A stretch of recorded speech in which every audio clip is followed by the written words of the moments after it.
এবাৰ কল্পনা কৰক এখন ঠাই য'ত পাহাৰবোৰে কথা কয়, নদীবোৰে গীত গায়। সেয়া হ'ল কাশ্মীৰ, যাক কোৱা হয় পৃথিৱীৰ স্বৰ্গ, যি কাশ্মীৰে সকলো পৰ্যটকক হিয়াখলি আদৰ কৰে।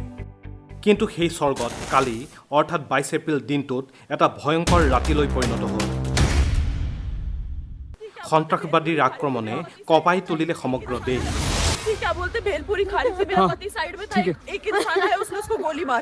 এতিয়া প্ৰশ্ন হ'ল আৰু কিমান?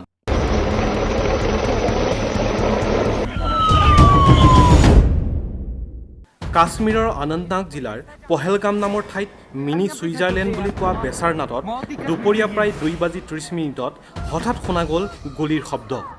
AK-47 গ্ৰেনেড, হেণ্ডগান, যি অস্ত্ৰৰে যুদ্ধ কৰা হয়, সেই অস্ত্ৰৰে গুলীয়াই হত্যা কৰা হ'ল নিৰীহ পৰ্যটকসকলক। এজন দুজন নহয়, 26 জনৰ মৃত্যু, আৰু তাৰ ভিতৰত আছিল 2জন বিদেশী পৰ্যটক। মৃতসকল কৰ্ণাটক, পশ্চিমবংগ, দিল্লী, তামিলনাডুৰ বুলি চিনাক্ত কৰা হৈছে। তেওঁলোকে কেতিয়াবা কল্পনা কৰিছিলনে এদিন কাশ্মীৰে যে তেওঁলোকৰ জীৱনৰ অন্তিম স্থান হ'ব বুলি?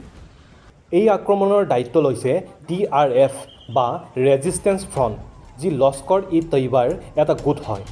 তেওঁলোকে কৈছে সংবিধানৰ আৰ্টিকল 370 উঠাই লোৱাৰ পিছত ভাৰত চৰকাৰে কাশ্মীৰৰ যি ডেমোগ্ৰাফিক চেঞ্জ বা জনগাঁথনি পৰিৱৰ্তন আনি আছে তাৰ বিৰুদ্ধে এক প্ৰতিক্ৰিয়া হিচাপে এই আক্ৰমণ কৰা হৈছে।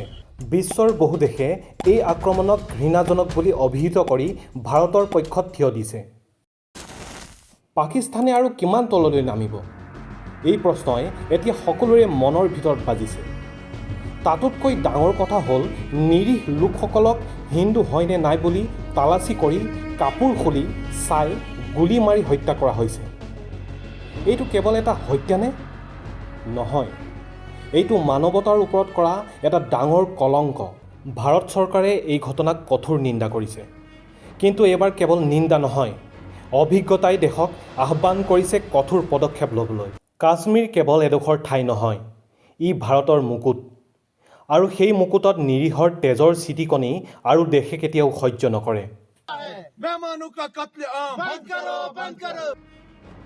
এই যুঁজ কেৱল কাশ্মীৰ বা কাশ্মীৰৰ লোকৰ নহয়, এই যুঁজ হ'ল মানৱতাৰ ৰক্ষাৰ যুঁজ। আশা কৰোঁ যিসকলৰ জীৱন এইদৰে নষ্ট হ'ল তেওঁলোকে ন্যায় পাওক। ভাৰত চৰকাৰে শীঘ্ৰে দৃঢ় পদক্ষেপ গ্ৰহণ কৰি বিশ্বক দেখুৱাওক ভাৰত মনে মনে নাথাকে।